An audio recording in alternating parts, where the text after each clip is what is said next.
चलिए, good evening आप सभी को। सजग क्लासेस हिंदी में आप लोग का एक बार पुनः स्वागत है। हम लोग उपन्यास की चर्चा कर रहे थे, है ना।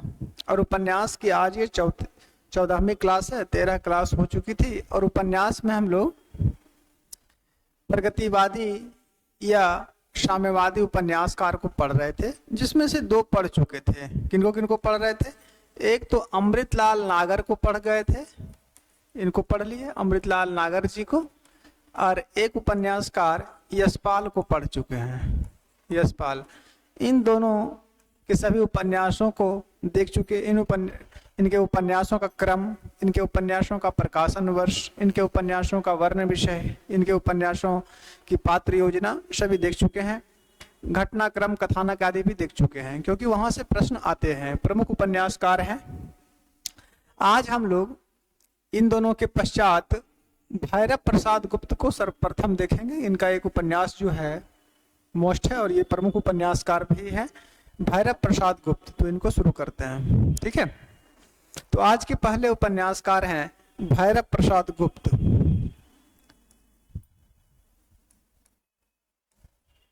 भैरव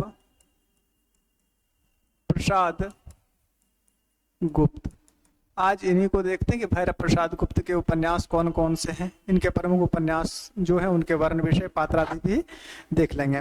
भैरव प्रसाद गुप्त का जन्म कब हुआ था? अगर इनके जन्म की बात करें तो इनका जन्म हुआ था 1918 ईस्वी में, बलिया उत्तर प्रदेश में हुआ था। कहाँ हुआ? बलिया उत्तर प्रदेश, बलिया उत्तर प्रदेश में इनका जन्म हुआ था। भैरव प्रसाद गुप्त का निधन कब हुआ इनका? अगर इनके निधन की बात करें तो इनका निधन हुआ था 1995 ईस्वी में, इनका निधन हो गया। जन्म 1918, निधन 1995 हो गया। अब इनके उपन्यास को देख लेते हैं। तो इनके उपन्यास को देखें, भैरव प्रसाद गुप्त जी के उपन्यास। अगर इनके उपन्यासों की चर्चा करें कि इनके उपन्यास कौन कौन से हैं तो स्पष्ट हो जाएगी। आराम से आप लोग लिखिए, परेशान मत होइए। पहला इनका उपन्यास था शोले। पहला उपन्यास कौन था? शोले। शोले कब का था? 1941 ईस्वी इसका प्रकाशन वर्ष है, शोले का। दूसरा उपन्यास था मशाल। दूसरा उपन्यास मशाल। मशाल कब का है? ये 1951 ईस्वी का उपन्यास है। तीसरा उपन्यास था गंगा मैया। प्रमुख उपन्यासकार है ये, इसलिए इनको छोड़ा नहीं जा सकता है। प्रमुख उपन्यासकार में तीसरा उपन्यास इनका जो था वो था गंगा मैया। गंगा मैया कब का है? ये 1953 ईस्वी का है, अर्थात 1953 में इसका प्रकाशन हुआ। चौथा उपन्यास है इनका जंजीरें।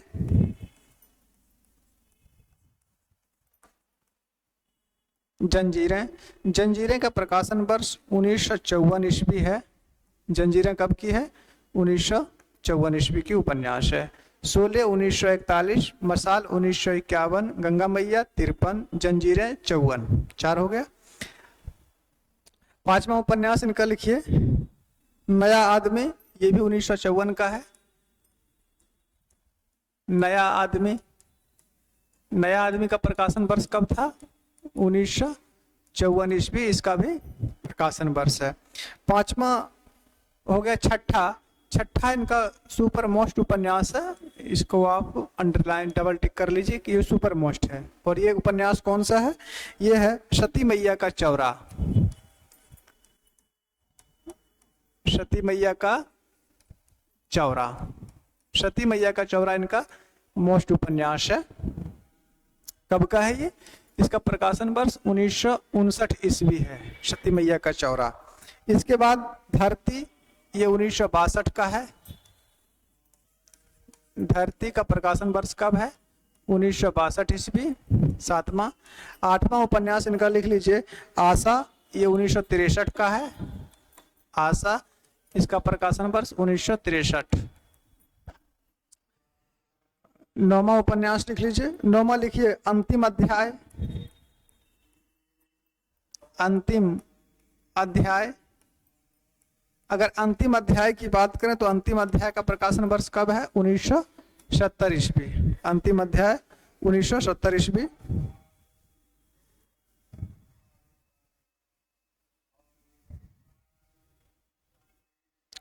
उसके बाद अंतिम अध्याय के बाद 10वां इनका उपन्यास लिखिए, एक जीनियस की आत्मकथा।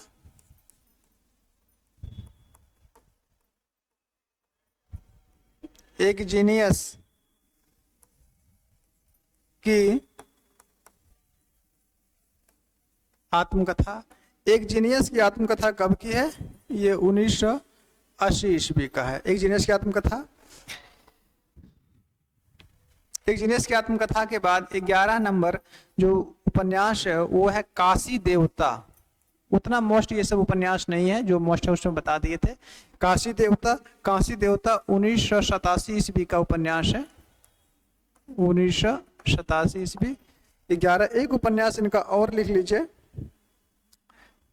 यहाँ लिख देते हैं, नंबर 12। ठीक है, 12 नंबर जिनका था वो था भाग्य देवता। भाग्य देवता। भाग्य देवता का प्रकाशन वर्ष कब था? 1990 ईस्वी। तो ये इनके उपन्यास हो गए हैं। ठीक है, जिसमें सती मैया का चौरा इनका मोस्ट उपन्यास है। इससे पहले अगर इनके उपन्यासों को देखें, ठीक है, तो शोले भी देख लीजिए, ये भी मोस्ट है। मशाल, गंगा मैया, ये 3 इधर देख लीजिए प्रमुख उपन्यासों में, और एक इधर सती मैया का चौरा, ये मोस्ट उपन्यास है। अब इनके जो प्रमुख उपन्यास हैं, जैसे शोले है, ठीक है, सती मैया का चौरा, 2 उपन्यास इनकी बहुत सुपर मोस्ट है, परीक्षा में पूछी जा सकती है, क्योंकि शोले तो इनका प्रथम उपन्यास है इसलिए वो मोस्ट है ही, और एक उपन्यास जो इनका है सती मैया का चौरा वो भी मोस्ट है। इसका थोड़ा सा वर्ण विषय देख लेते हैं, फिर अगले उपन्यासकार की ओर हम चलेंगे। हो गया ना यहाँ तक? आज यहीं से क्लास शुरू हुई है, क्लास संख्या 14, ज्यादा आप लोग का लेट नहीं हुआ है। ठीक है, तो भैरव प्रसाद गुप्त को देख रहे थे, इनके ये उपन्यास है। अब इनके कुछ उपन्यासों का वर्ण विषय देख लेते हैं जो प्रमुख हैं। लिख लीजिए, प्रमुख उपन्यासों का वर्ण विषय। अगर प्रमुख उपन्यासों का वर्ण विषय की बात करें तो पहला उपन्यास इनका क्या है? शोले है।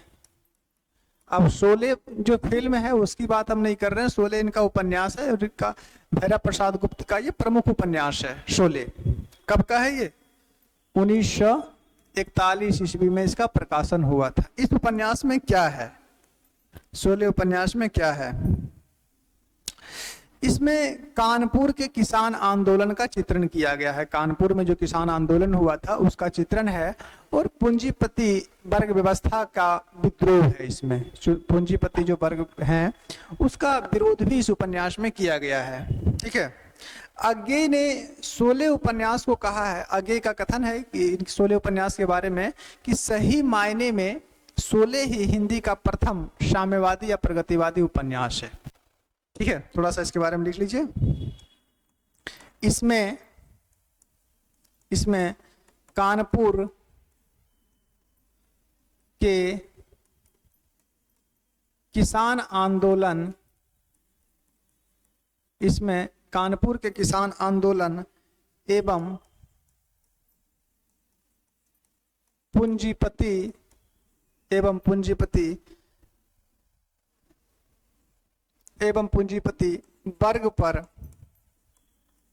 वर्ग पर किसानों के विजय का वर्णन। इसमें कानपुर के किसान आंदोलन एवं पूंजीपति वर्ग पर किसानों के विजय का चित्रण है इस उपन्यास में। चित्रण है उपन्यास में। ऐसे ये सब उपन्यासों के पात्र की आवश्यकता नहीं है। ठीक है, मुख्य अगर कुछ है तो कथा वस्तु है, उसको समझ लीजिए। एक लाइन तो ये हो गया। दूसरी बात इसमें कि अज्ञेय ने क्या कहा था, तो अज्ञेय का कहना है, सच्चिदानंद हीरानंद बादशाह अज्ञेय जी का, अज्ञेय क्या बोले थे अज्ञेय ने इसके बारे में? अज्ञेय ने कहा था कि, लिख लीजिए, अज्ञेय ने इसे सही अर्थों में, अज्ञेय ने इसे सही अर्थों में, अज्ञेय नहीं से सही अर्थों में हिंदी का प्रथम, अज्ञेय नहीं से सही अर्थों में हिंदी का प्रथम साम्यवादी उपन्यास माना। साम्यवादी उपन्यास माना, इसलिए ये उपन्यास जो है मोस्ट है। बस शोले के बारे में इतना ही बहुत है। इनका दूसरा उपन्यास जो है मोस्ट, वो है सती मैया का चौरा। इसमें गांव की मुक्ति की समस्या का चित्रण किया गया है। ठीक है, इस उपन्यास में दो किशोर रखते हैं, एक रहता है मध्यम वर्गीय परिवार अर्थात गरीब परिवार से, और एक होता है जो जमींदार का ही है, मुन्नी और मन्ने। उसी का चित्रण इस उपन्यास में सती मैया का चौरा में किया गया। देख लेते हैं क्या है इसमें। नंबर दूसरा लिख लीजिए, सती मैया का चौरा। इस उपन्यास में क्या है थोड़ा सा देख लेते हैं।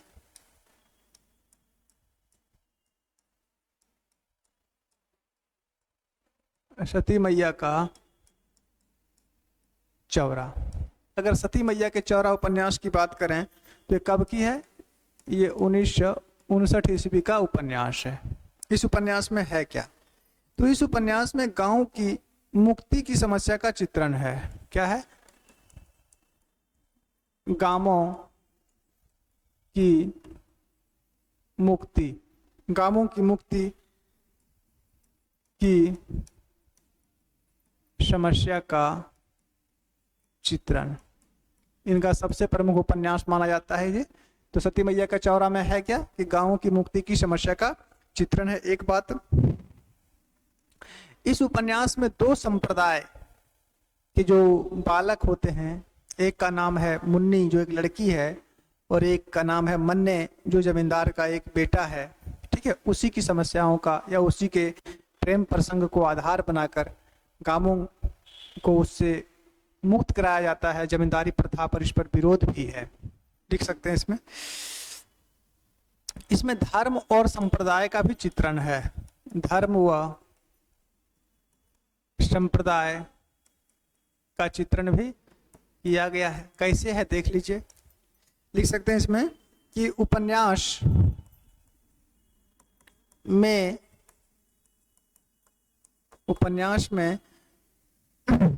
दो संप्रदायों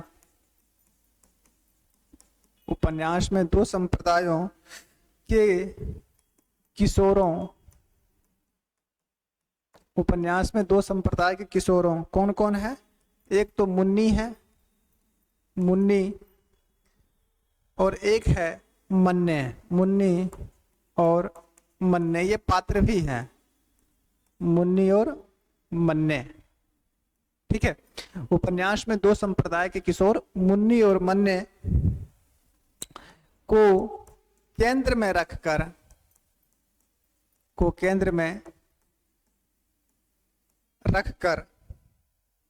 लिखा गया है।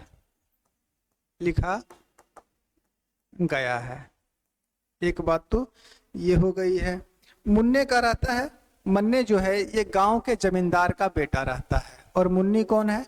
मुन्नी जो है वो गांव में एक साधारण वैश्य परिवार की एक लड़की रहती है। बस इसी का को केंद्र में रखकर इन दोनों के प्रेम का भी चित्रण इसमें किया गया है, जिससे गांव की मुक्ति जो है उससे हो सके। इसीलिए गांव में एक स्थान है जिसका नाम है, वहां पे एक पिंडी बनी हुई है जिसको कहा गया है सती मैया का चौरा। चलिए, इनके बारे में इतना ही पर्याप्त है। उपेंद्रनाथ भैरव प्रसाद गुप्त के बारे में तो एक बार इनको देख लीजिए। भैरव प्रसाद गुप्त हो गए, इनके प्रमुख उपन्यासों का कर्म हो गया, और दो जो प्रमुख उपन्यास थे शोले और सती मैया का चौरा, इसको देख लीजिए। अब अगले उपन्यासकार हैं उपेंद्रनाथ अश्क। उपेंद्रनाथ अश्क से ऐसे प्रश्न उपन्यास से नहीं पूछे जाएंगे, फिर भी इनके कुछ उपन्यास जो हैं प्रमुख उनको लिख लीजिए। लिखिए उपेंद्रनाथ अश्क।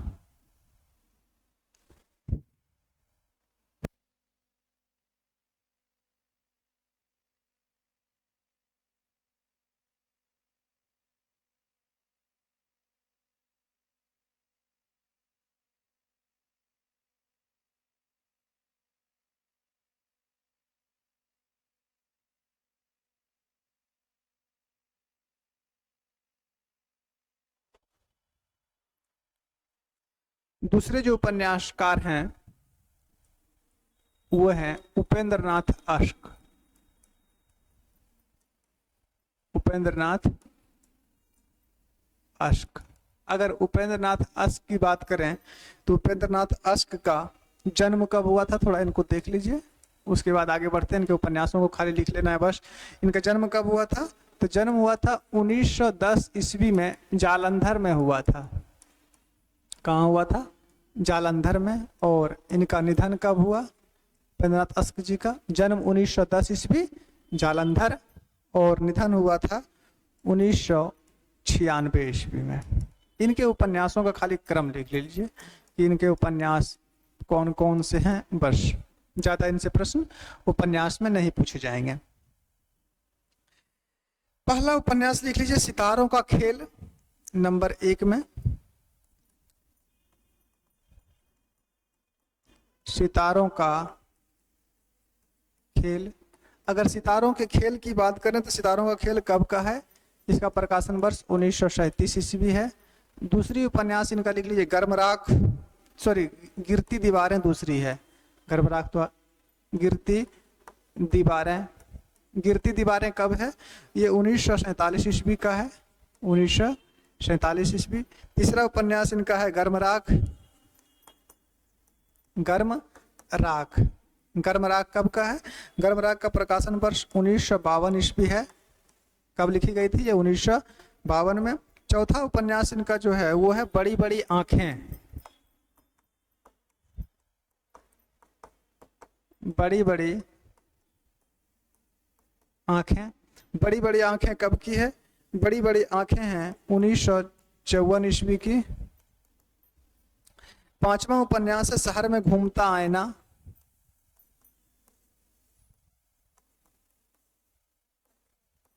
शहर में घूमता आईना। शहर में घूमता आईना कब का है, शहर में घूमता आईना 1963 ईस्वी का है, 1963 ईस्वी। और इधर लिख दें, चलिए अगले पेज में देख लेते हैं, इनको इतना लिखिए पहले। सितारों का खेल 1937 ईस्वी, गिरती दीवारें 1947 ईस्वी, गर्मराख 1952, बड़ी बड़ी आंखें 1954, शहर में घूमता आईना 1963। 5 हो गया। छठा उपन्यास लिख लीजिए बांधो न नाव इस ठाव। देखिए ये निराला की कविता भी है और इनका उपन्यास है। छठा, बांधो न नाव इस ठाव। बांधो न नाव इस ठाव, ये कब का है, इसका प्रकाशन वर्ष 1964 ईस्वी है। सातवां उपन्यास लिख लीजिए एक नन्ही कंदील। एक नन्हे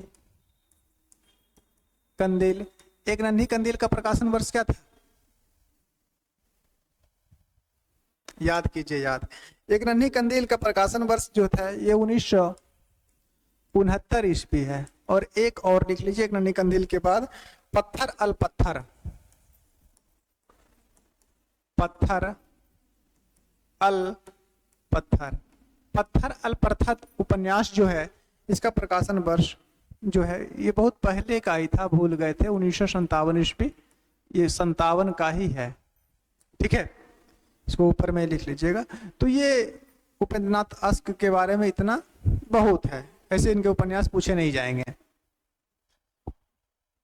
अरे बीपीएससी में क्या नेट में नहीं पूछे जाएगा, तो बीपीएससी की बात करते हो सर बीपीएससी में। तो ये इनके उपन्यास हो गए, ठीक है। चलिए अगले उपन्यास में कार की ओर हम लोग चलते हैं। तो ये कौन से थे, ये थे उपेंद्र नाथ अश्क। तीसरे उपन्यासकार की ओर हम लोग चलते हैं, भगवती चरण वर्मा। हाँ, इनका कुछ उपन्यास है जो मोस्ट है, लिख लेते हैं। भगवती चरण वर्मा। चित्रलेखा इन्हीं का है, ठीक है। चित्रलेखा में है क्या, उसमें काम और अध्यात्म का चित्रण किया गया है। प्रेम, विवाह, सुख, दुख, ये सब क्या होती हैं, ये सभी का परिभाषा क्या है, इसका परिस्थिति के अनुसार किसने इसकी क्या व्याख्या की थी, इन सभी चीजों का चित्रण चित्रलेखा में किया गया। देख लेते हैं। भगवती चरण वर्मा जी का जन्म कब हुआ था? इनका जन्म हुआ था 1903 ईस्वी में। कहाँ? उन्नाव उत्तर प्रदेश में हुआ था। कहाँ हुआ था? उन्नाव उत्तर प्रदेश में इनका जन्म हुआ। निधन कब हुआ था इनका, वर्मा जी का? निधन 1981 ईस्वी में हुआ था। इनके अगर उपन्यास की बात करें कि भगवती चरण वर्मा के उपन्यास कौन कौन से हैं, तो इनके प्रमुख उपन्यास को लिख लीजिए, ज्यादा है नहीं। प्रथम उपन्यास इनका है पतन। पतन इनका है 1929 ईस्वी का। दूसरा उपन्यास इनका चित्रलेखा है, और ये मोस्ट उपन्यास है चित्रलेखा। चित्रलेखा कब का है? ये 1934 ईस्वी का उपन्यास है चित्रलेखा। ठीक है। तीसरा उपन्यास इनका लिख लीजिए टेढ़े मेढ़े रास्ते के 3 वर्ष, पहले 3 वर्ष होगा। 3 वर्ष का प्रकाशन वर्ष 1946 ईस्वी है। और चौथे नंबर उपन्यास लिख लीजिए टेढ़े मेढ़े रास्ते, ये भी 46 का ही है। टेढ़े मेढ़े रास्ते, टेढ़े मेढ़े रास्ते, इसका प्रकाशन वर्ष भी 1946 ईस्वी ही है। 4 हो गया। 5वां उपन्यास लिख लीजिए, सिर्फ प्रमुख लिख लीजिए, ज्यादा नहीं लिखने की आवश्यकता नहीं है। पतन 1929, चित्रलेखा 34, 3 वर्ष 46, टेढ़े मेढ़े रास्ते 46। 5वां उपन्यास इनका लिख लीजिए ये अपने खिलौने। अपने खिलौने का प्रकाशन वर्ष कब है? 1957 ईस्वी है। नंबर 6 भूले बिसरे चित्र, ये प्रमुख उपन्यास है इनका। भूले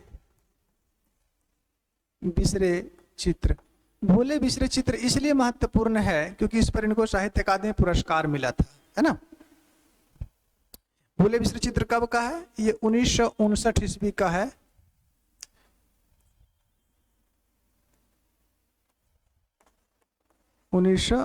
ईस्वी। भूले बिसरे चित्र पर इनको क्या मिला था? 1961 में साहित्य अकादमी पुरस्कार मिला। लिख लीजिए 1961 ईस्वी में साहित्य अकादमी पुरस्कार। साहित्य अकादमी पुरस्कार 1961 ईस्वी में भूले बिसरे चित्र पर इनको साहित्य अकादमी पुरस्कार से सम्मानित किया गया। ये इनके हो गए प्रमुख उपन्यास। इनके और भी उपन्यास है, जैसे आखिरी दांव है, ठीक है, रावचुंडा है, रेखा है, चाणक्य है, सीधी सच्ची बातें, तो वो सब प्रमुख उपन्यास में नहीं, वो सब अन्य उपन्यासों में जान सकते हैं। तो इनके प्रमुख उपन्यास इतने हैं। चित्रलेखा एक पतली उपन्यास है, कुछ ज्यादा नहीं है। इसमें चित्रलेखा एक पात्र रहते हैं और वो एक महंत जो होते हैं, जिसको साधु आप लोग बोल सकते हैं, तो उनके प्रति जाती है। महंत इनको चित्रलेखा को देखकर, चित्रलेखा एक नर्तकी रहती है, महंत उसको देखकर अपने ध्यान को छोड़कर उसी के प्रेम में ये पागल हो जाता है और उसी से वो प्रेम करना चाहता है और प्रेम करने लगता है। तो उससे पूछती है कि धर्म क्या है, अध्यात्म क्या है, सुख क्या है, विवाह क्या है, दुख क्या है। तो इन्हीं सब प्रश्नों के माध्यम से में सुख, चित्रलेखा में सुख, दुख, काम, अध्यात्म, धर्म, ठीक है, इन सबों का चित्रण किया गया है। और इसकी कुछ कथा ज्यादा मोटी लंबी चौड़ी नहीं है, पतली सी उपन्यास है चित्रलेखा। ठीक है। इसके बाद एक उपन्यासकार और देख लीजिए, तो ये साम्यवादी उपन्यासकार समाप्त हो जाएंगे आज ही। एक उपन्यासकार और देख लीजिए, इनका नाम है रागेय राघव। कितने नंबर पर है ये?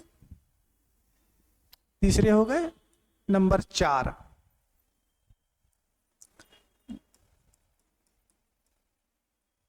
रागेय राघव। रागेय राघव, रागेय राघव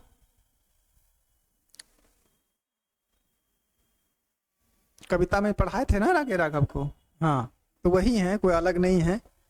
चलिए, जन्म कब हुआ था इनका, रागे राघव जी का जन्म हुआ था 1923 ईस्वी में। कहाँ हुआ था 1923 में? आगरा में हुआ था। कहाँ हुआ था? आगरा में। और निधन कब हुआ था? निधन हुआ था इनका 1962 ईस्वी में। ठीक है, इनके उपन्यासों को देख लीजिए।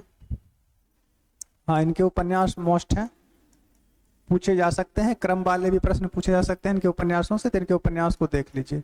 इनके उपन्यासों को अगर देखें तो सबसे पहले इनका प्रमुख उपन्यास जो है वो है घरौंदे। घरौंदे, घरौंदे कब का है? 1946 ईस्वी का है। घरौंदे उपन्यास 1946 ईस्वी। दूसरा उपन्यास इनका लिखिए मुर्दों का टीला। मुर्दों का टीला, इसी उपन्यास का दूसरा नाम है मोहनजोदड़ो का गणतंत्र। इसी का दूसरा नाम क्या है? मोहनजोदड़ो, अलग नहीं है, यही है मोहनजोदड़ो का गणतंत्र। पढ़ेंगे तब न जानेंगे जी, पढ़ते तो है नहीं। मोहनजोदड़ो का गणतंत्र का प्रकाशन वर्ष कब था? 1948 ईस्वी का ये है मोहनजोदड़ो का गणतंत्र, या इसी का नाम है मुर्दों का टीला, एक ही है दोनों। तीसरा उपन्यास इनका जो है वो है चीबर। चीबर, चीबर का प्रकाशन वर्ष कब था? 1951 ईस्वी में है। चौथा उपन्यास इनका लिख लीजिए विषाद मठ।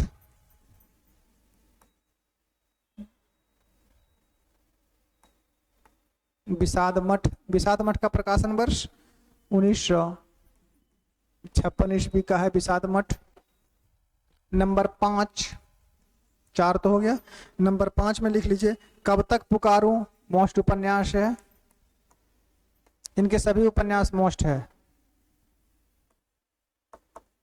कब तक पुकारूं, कब तक पुकारूं का प्रकाशन वर्ष क्या था? 1957 का ये भी है, 1957 ईस्वी, 1957 ईस्वी। नंबर 6 में लिख लीजिए कब तक पुकारूं के बाद राह न रुकी। राह न रुकी, हाँ, राह न रुकी कब का है? इसका प्रकाशन राह न रुकी का 1958 का है। प्रकाशन वर्ष बाबू जो भी हम पढ़ा रहे हैं वो प्रमाणिक है, ठीक है, ऐसा नहीं कि इसको कोई काट सकता है। कोई भी पुस्तक अगर किसी का प्रकाशन वर्ष किसी विद्वान ने अलग अलग मानी है तो जब हम बताता हूं तो उसको लिखा देता हूं कि आचार्य रामचंद्र तिवारी ने ये माना, आचार्य शुक्ल ने ये माना, ठीक है, डॉक्टर नागेंद्र ने ये माना, मैं बता देता हूं दोनों, और प्रमाणिक क्या है वो भी बता देता हूं। तो जो बता रहा हूं वो पूर्णतः ऑथेंटिक है, इस पर किसी प्रकार का कोई इंतु किंतु परंतु नहीं है। अगर कोई किसी को लगता है कि ये गलत है तो आप मेरे ऊपर क्लेम कर सकते हो। जो बता रहा हूं वो ऑथेंटिक है, इसको कोई नहीं काट सकता है। चलिए, तो छठा नंबर हो गया राह न रुकी 1958। एक और लिख लीजिए नंबर 7। नंबर 7 में जिनका प्रमुख उपन्यास है वो है महायात्रा गाथा। ये 2 भागों में है, महायात्रा गाथा। महायात्रा गाथा कब का है? ये 1960 ईस्वी का है, 1960 ईस्वी। और एक और लिख लीजिए नंबर 8 में आखिरी आवाज। आखिरी आवाज, आखिरी आवाज कब की है? ये 1963 ईस्वी की है। आखिरी आवाज 1963 ईस्वी। स्पष्ट है? चलिए, अब इनके जो प्रमुख उपन्यास इसमें से हैं इसको देख लीजिए। पहला इनका मोस्ट उपन्यास जो है वो तो मुर्दों का टीला हो गया या मोहनजोदड़ो का गणतंत्र हो गया। उसके बाद चीबर एक इनका मोस्ट है, कब तक पुकारूं मोस्ट है, ठीक है। ये 3 उपन्यास इनका जो है वो मोस्ट है। इसका कथा वस्तु भी आप लोग का जानना आप लोग के लिए परम कल्याणकारी है। इसका कथा वस्तु भी आप लोग के लिए क्या है? परम कल्याणकारी है। रागेय राघव। चलिए, पहला उपन्यास इनका कौन है? मुर्दों का टीला या मोहनजोदड़ो का गणतंत्र। पहला कौन सा है? मुर्दों का टीला, इसी का दूसरा नाम क्या है? मोहनजोदड़ो का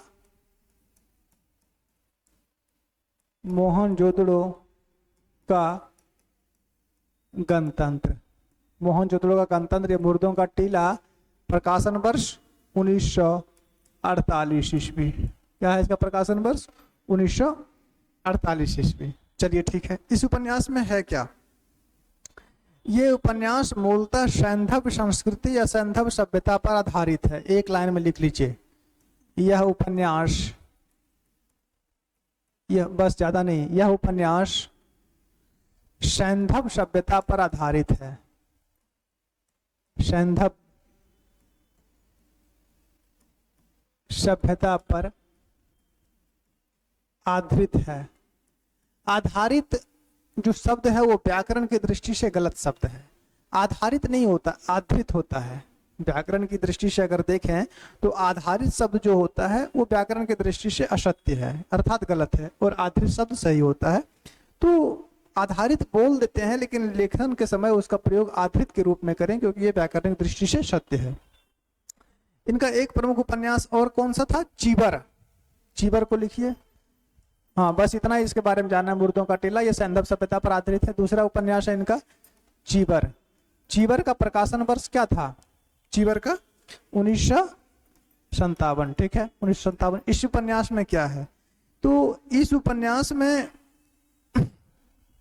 हर्षकालीन बोल सकते हैं या बौद्धकालीन संस्कृतियों का चित्रण है, समाज का चित्रण है। बस एक लाइन, हर्षकालीन या इसको बौद्धकालीन भी कह सकते हैं। हर्षकालीन या बौद्धकालीन समाज का चित्रण, समाज व संस्कृति का चित्रण है। समाज व संस्कृति का चित्रण किया गया है किसमें? चीबर में। एक लाइन में ये भी समाप्त हो गया। एक उपन्यास इनका और है जिसका नाम है कब तक पुकारूं। जब तक मन करे तब तक पुकारिए ना, कब तक पुकारूं। प्रकाशन वर्ष 1957 ईस्वी इसका भी प्रकाशन वर्ष रहा है। इसमें क्या है? ठीक है, इस उपन्यास में है क्या?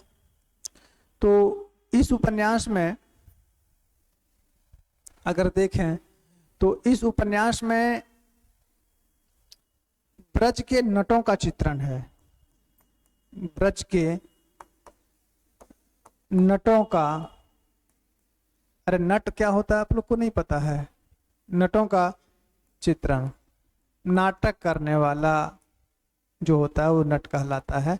नट नटी संवाद नहीं है, नट नाटक करने वाला, खेल दिखाने वाला, जादू आजकल भी दिखाता है, तो उस वहाँ के नटों का चित्रण है। बस रागे राघव समाप्त हुए और रागे राघव के साथ आप लोग के साम्यवादी या प्रगतिवादी उपन्यास भी समाप्त हुई। ठीक है, तो इनके साथ आपका साम्यवादी या प्रगतिवादी उपन्यास भी समाप्त हुआ। तो इस क्लास में हम लोग इतना ही देखेंगे, क्योंकि अब क्लास जो होगी वो होगी आंचलिक उपन्यास की। साम्यवादी प्रगतिवादी हो गया है, इससे पहले उपन्यास अगर देखें तो मनोविश्लेषणवादी हो गया है। तो अब होगा आंचलिक उपन्यास की क्लास, तो कल से होगी। जिनको भी एडमिशन लेना है वो दिए गए नंबर पर आप लोग कॉल करके एडमिशन ले सकते हैं। ऑफलाइन ऑनलाइन दोनों मोड में है एग्जाम। और अगर क्लास की बात करें या बच्चे बोलते हैं सर किस रूप में है, क्योंकि ये चैनल अभी नया है, तो आप इतना सारा वीडियो पढ़ा है, इससे आप अंदाजा लगा सकते हैं कि यहाँ पे जो शिक्षण हो रही है वो किस स्तर की है, क्योंकि आप लोग तो पढ़े लिखे हैं ना, बुद्धिजीवी हैं। तो इससे ये पता चल सकता है कि शिक्षण का जो स्तर है वो क्या है। ठीक है, तो आज के लिए इतना ही, धन्यवाद।